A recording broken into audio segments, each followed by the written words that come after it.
सोचते हैं और उधर सामने वाले को पता चल जाता है। ये प्रेम की अवस्था है।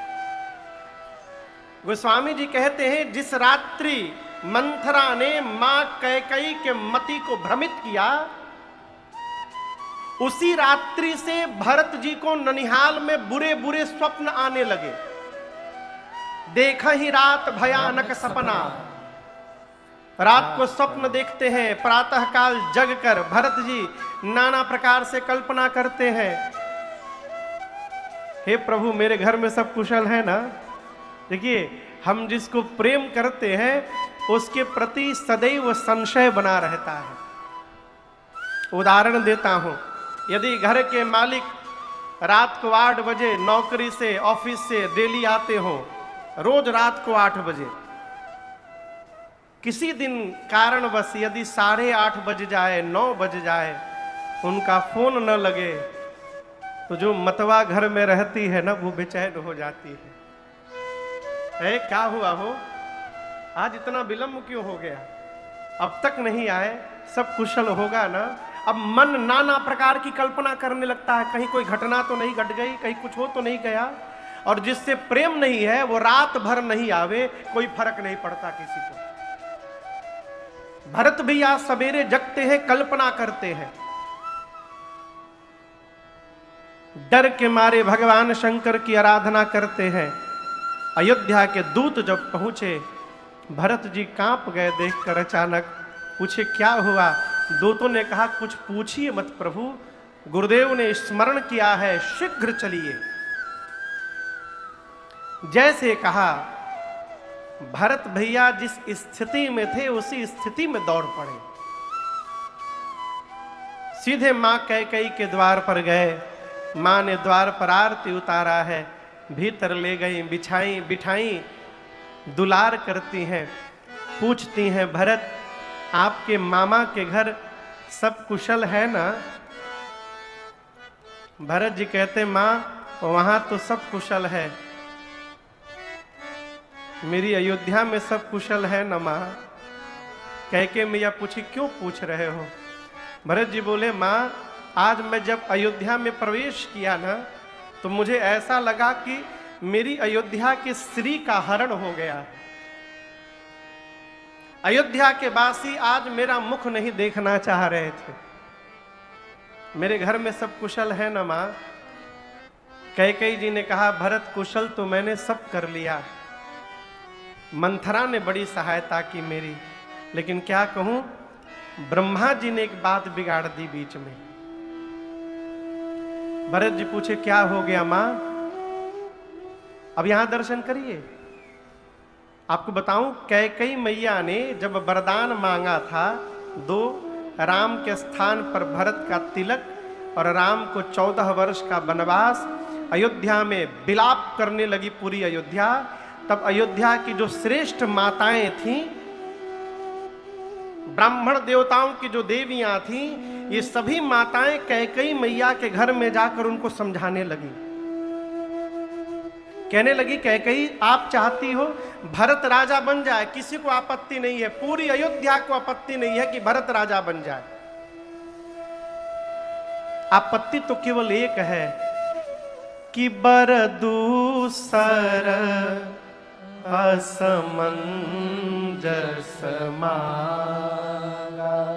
आपने जो दूसरा वर मांग लिया है ना राम के लिए वनवास, हम उसमें एक सुधार की बात कहने आए हैं।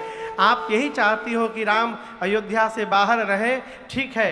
आप ये न कहिए कि राम वन में चले जाएं, आप ये मांग लीजिए कि राम 14 साल गुरु जी के आश्रम पे जाके रह जाए। हम ये भी स्वीकार कर लेंगे कि राम 14 वर्ष गुरु आश्रम में रह लेंगे, लेकिन राम वन में भेजने लायक नहीं है। कैकेयी मैं कहती हूं, तुम विचार करके देखो, राम यदि बन जाएंगे तो क्या सीता घर में रहेंगी। राम यदि बन चले गए तो क्या लक्ष्मण घर में रहेंगे। ये माताएं पहले बता चुकी हैं। और तुम्हारा पुत्र भरत जिस राम को भगवान मानता है, तुम विचार करो, क्या भरत कभी राम के सिंहासन पर बैठेंगे? और यदि राम, सीता और लक्ष्मण वन में चले गए तो तुम्हारे प्राणपति महाराज क्या जीवित बचेंगे? कैकेयी, ये सब घटित होगा। राम के साथ लक्ष्मण भी जाएंगे, सीता भी जाएंगी, तुम्हारा भरत भी राजा नहीं बन पाएगा और तुम्हारे मांग का सिंदूर भी समाप्त होगा। लेकिन आपको कल बताया था, मां जानती है कि मेरा राम जब तक बन नहीं जाएगा तब तक केवल राम रहेगा। यदि मेरा राम बन चला गया तो राम नहीं रहेगा, फिर मर्यादा पुरुषोत्तम राम बन जाएगा। इसलिए राम को बन भेजना है और राम को, राम से मर्यादा पुरुषोत्तम राम बनाने के लिए यदि कैकेयी को कलंक के पहाड़ के नीचे दबना पड़े तो मैं उसके लिए भी तैयार हूं। ये मां ने जो कुछ भी किया जानबूझकर किया। कैकेयी मैया ने भरत जी से कहा, भरत मैंने सब ठीक कर लिया था, लेकिन क्या कहूं, ब्रह्मा जी ने एक काम बिगाड़ दी बीच में। भरत जी पूछे, क्या हुआ मां? मां कैकेयी कांपती हुई बोली, भरत अब आपके पिताजी नहीं रहे। गोस्वामी जी कहते हैं, भरत भैया सुने, हाँ तात, हाँ तात, तात तात, हाँ तात पुकारी। तात तात कह के भरत जी खड़े खड़े गिर पड़े धरती पर, लगे छटपटाने। कैकेयी मैया संभाल करती हैं। भरत जी बिलख कर पूछे, मां क्या हुआ था मेरे बाबूजी को? और यहां कैकेयी मैया ने सब बता दिया, छिपा करके नहीं बताया, जो जो किया था वो बता दिया। और भरत भैया जब सुने कि मेरे बड़े भैया वन में चले गए, राम जी के वनवास की बात कान में आते भरत जी अपने पिताजी की मृत्यु भूल गए। गोस्वामी जी कहते हैं, भरत ही बिसरेऊ पितु मरण, सुनत राम बन गौन, हेतु अपन पौ जान जिय, थकित रहे धरि मौन। मेरे कारण, अब यहां दर्शन करिए, भरत जी ना कैकेयी मैया का अपराध मानते हैं, न मंथरा का, न महाराज दशरथ का। भरत जी कहते हैं किसी का अपराध नहीं है, अपराध तो मेरा है। न ये पापी भरत जन्म लेता, न इस पापी को तू राजा बनाने का सपना देखती, ये सब मेरे कारण हुआ है। भरत जी गए मां कौशल्या के पास, गोद में बैठकर बिलख कर कहने लगे, मां मैं सौगंध लेकर कहता हूं मां, भैया के बन जाने में मेरी कोई सहमति नहीं है मां। यदि प्रभु के वनवास में मेरी तनिक भी इच्छा हो तो जो पाप गुरु की हत्या से लगता है भरत को लग जाए मां। जो पाप माता पिता की हत्या से लगता है मैं लेने को तैयार हूं मां। भरत जी 28 पाप कह गए कि ये सारे पाप मुझे लग जाएं। कौशल्या मैया ने भरत जी से कहा, भरत सूर्य को देखे हो ना, सूर्य के आने से अंधकार समाप्त हो जाता है, परंतु भरत ये संभव है कि किसी दिन अंधकार ही सूर्य को समाप्त कर दे। ये संभव हो सकता है। जल से निकलने के बाद मछली मरे नहीं जीवित रह जाए, ये भी संभव हो सकता है। ज्ञान होने के बाद भी मोह समाप्त न हो, ये भी संभव हो सकता है? लेकिन मेरा भरत अपने भैया राम के विरुद्ध जाकर कोई व्यवहार करेंगे, ये किसी युग में संभव नहीं है भरत, ऐसा कदापि नहीं हो सकता है। रात भर भरत जी मां की गोद में बैठे रहे। प्रातः काल हुआ, गुरुदेव भगवान आए, चंदन की लकड़ी की चिता सजाई गई सरजू मैया के तट पर, और गुरु आज्ञा प्राप्त करके भरत भैया ने पिताजी को मुखाग्नि दी है। श्राद्ध कर्म हुआ। कितने दिन में श्राद्ध कर्म होता है? कहिए 13 दिन में, कहीं 12 दिन में, कहीं 16 दिन में। आपसे एक बात कहूं, श्राद्ध कर्म बड़ी श्रद्धा से करना चाहिए। श्रद्धा शब्द से ही श्राद्ध शब्द की उत्पत्ति हुई है। श्राद्ध कर्म ये बताता है कि जाने वाले के प्रति हमारी कितनी श्रद्धा थी। लेकिन इससे एक आगे की मैं बात कहूंगा, मरने के बाद श्रद्धा बाद में दिखाई जाए। जब तक श्रेष्ठ जीवित है, जितनी श्रद्धा दिखानी है दिखा ली जाए, बाद में कितनों भी दिखाते रहे उसका कोई अर्थ मतलब होने वाला नहीं है। कई लोग बाबूजी जीवित रहते हैं तो एक गिलास पानी भी नहीं देते, मरने के बाद दान पे दान करते हैं। दान का क्या मतलब है, आप बताओ क्या मतलब है?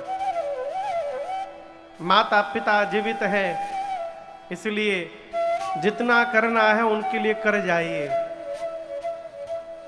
आजकल की सबसे बड़ी समस्या, घर में कोई घटना घट जाती, बच्चे कहते हैं ऑफिस से छुट्टी नहीं मिल पा रही है, लास्ट दिन हम आएंगे। आपको तो एक घटना बताऊं, आप आश्चर्यचकित हो जाएंगे। 2 साल पहले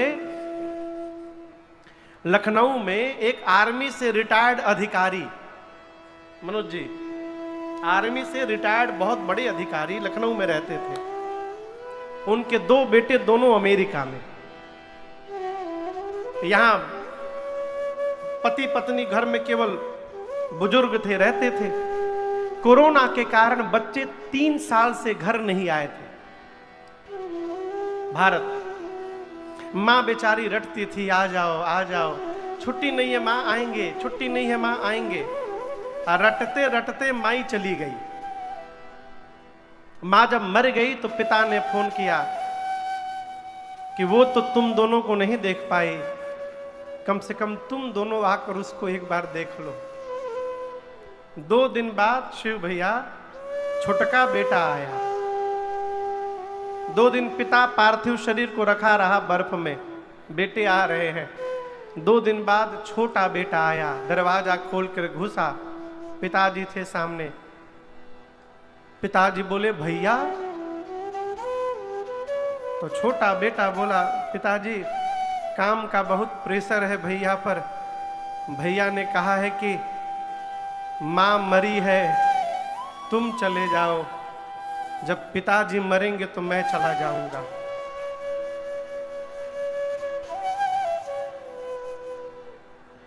आप कल्पना कर सकते हैं, जिस पिता ने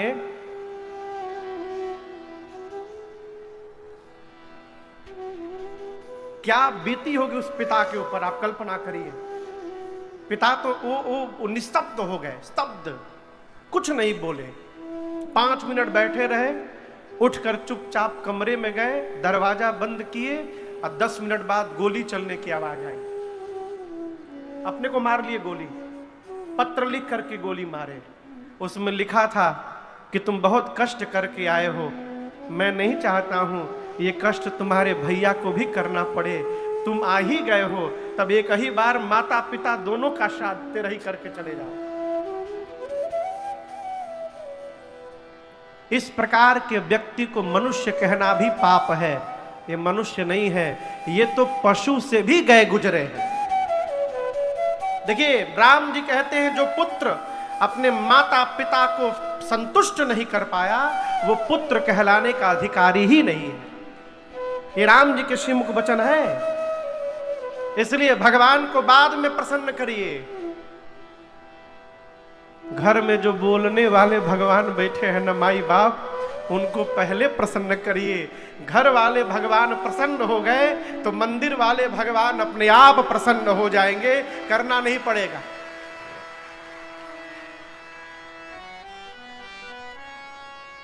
श्राद्ध कर्म हुआ और इसके बाद श्रद्धांजलि सभा बैठी अयोध्या में।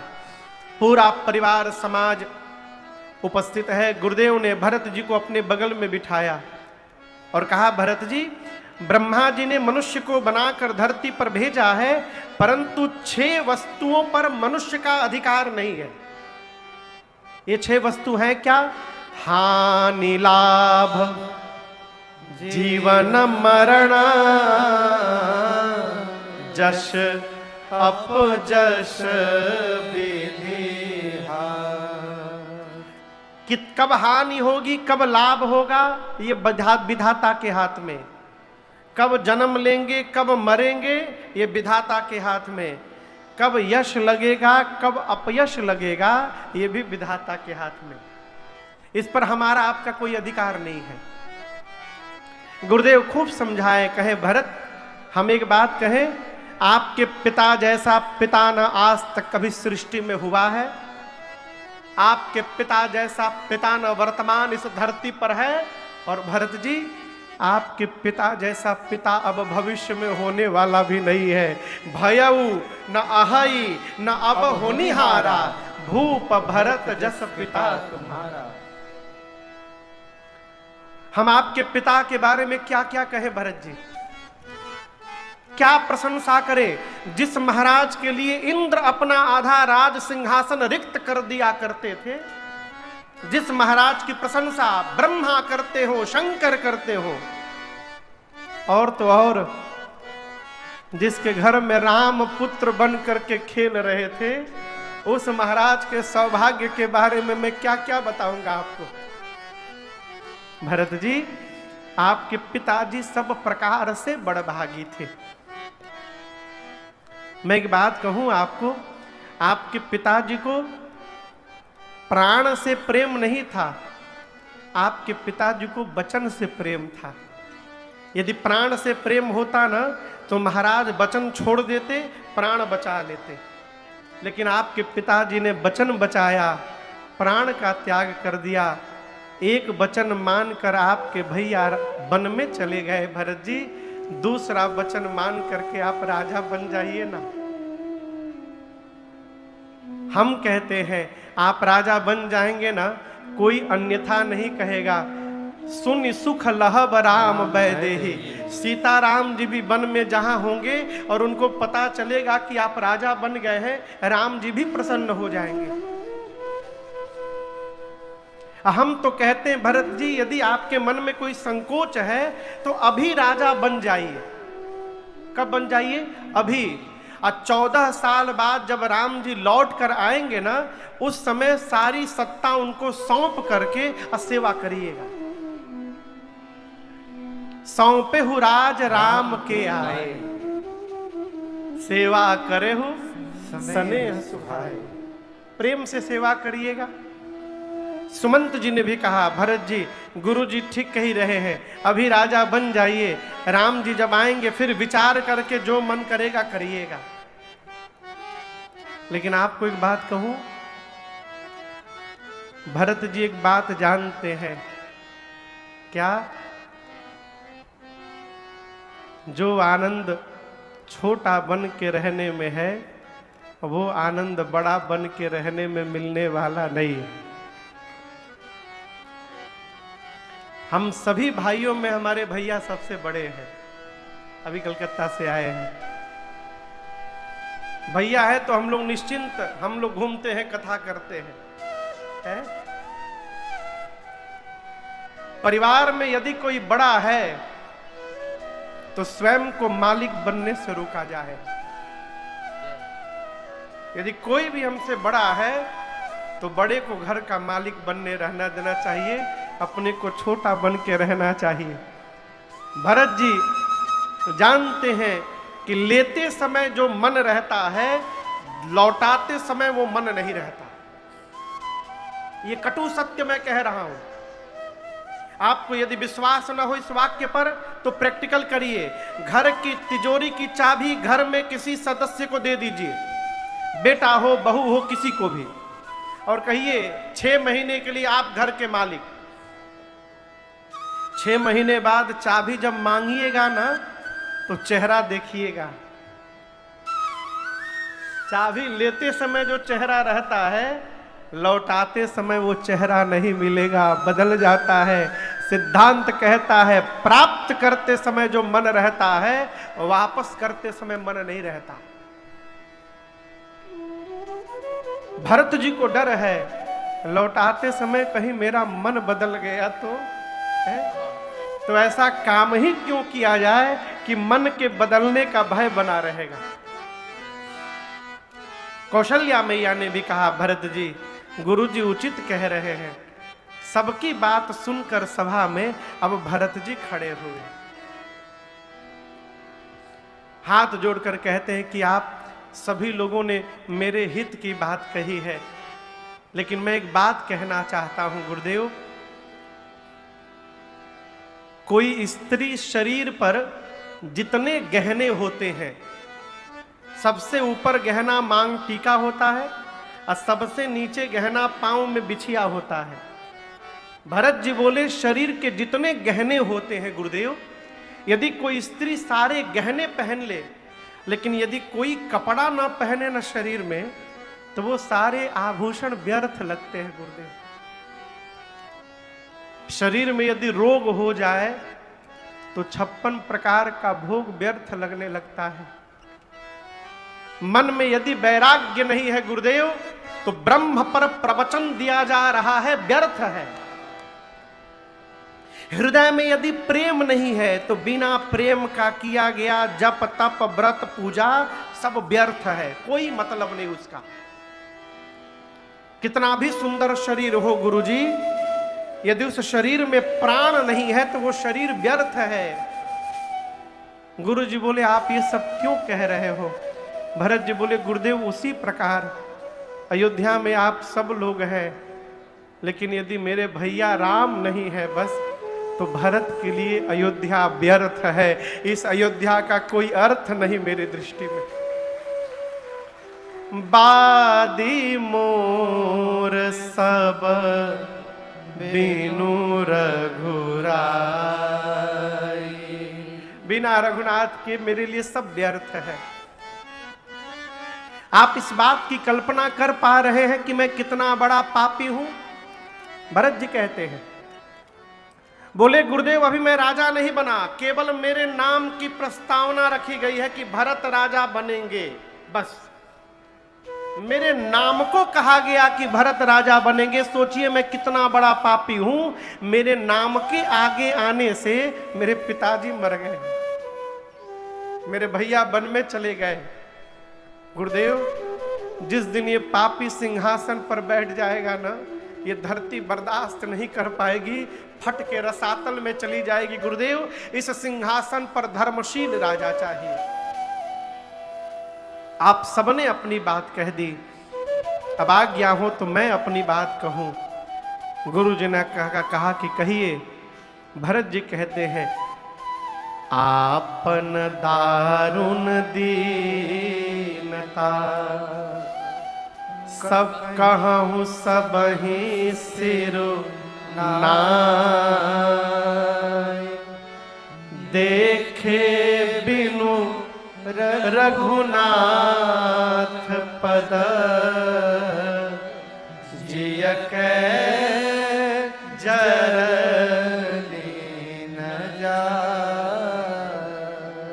भरत जी कहते हैं, गुरुदेव मैं जब तक भैया के श्री चरण का दर्शन नहीं कर लूंगा, तब तक मेरे हृदय में जो ताप तप रहा है ये शांत होने वाला नहीं है।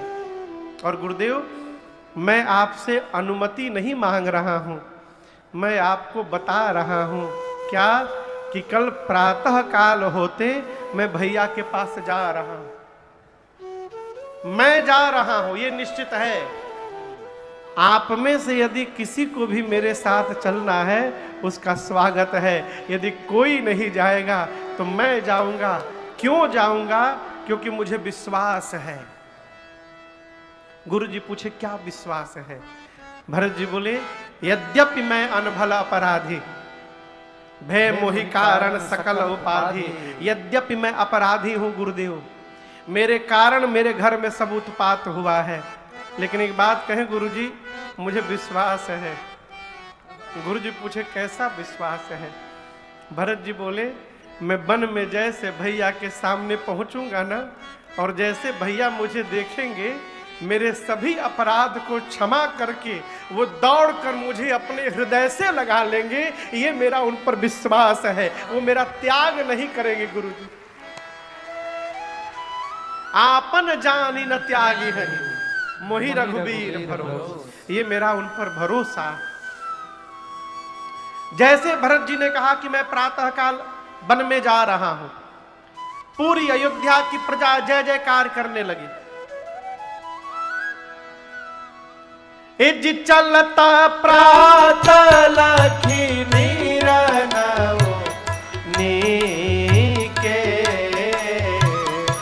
चलत प्रात लखी नीके,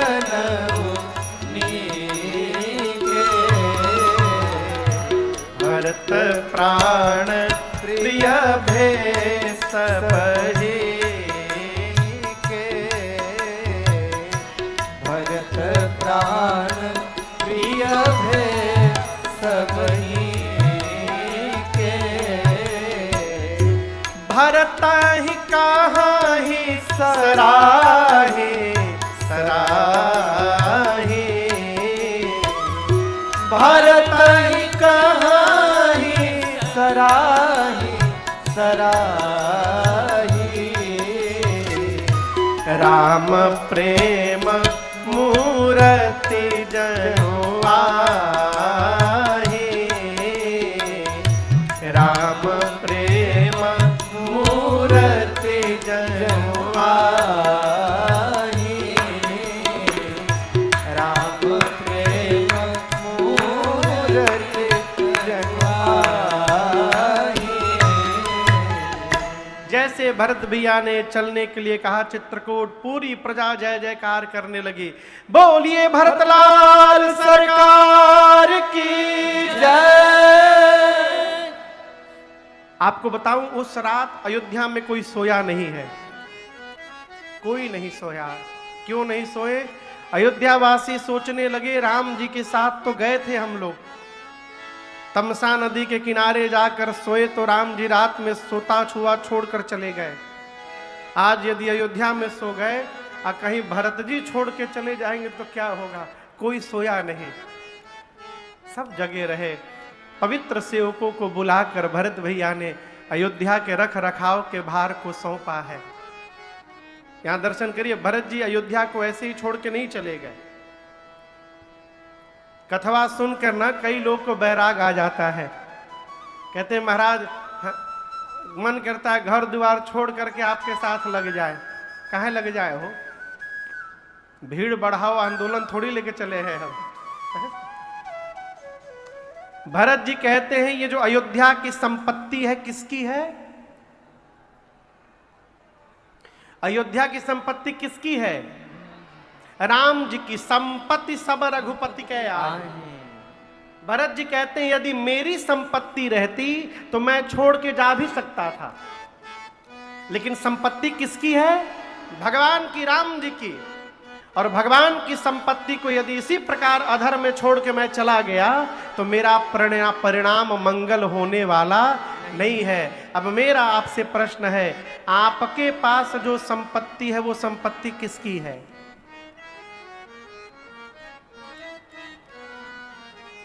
कहिए कोई। अब कोई नहीं बोल रहा। अब केहू नहीं के कहत कि हमार घरवा राम जी के है। किसकी संपत्ति है? भगवान की है। क्यों महाराज?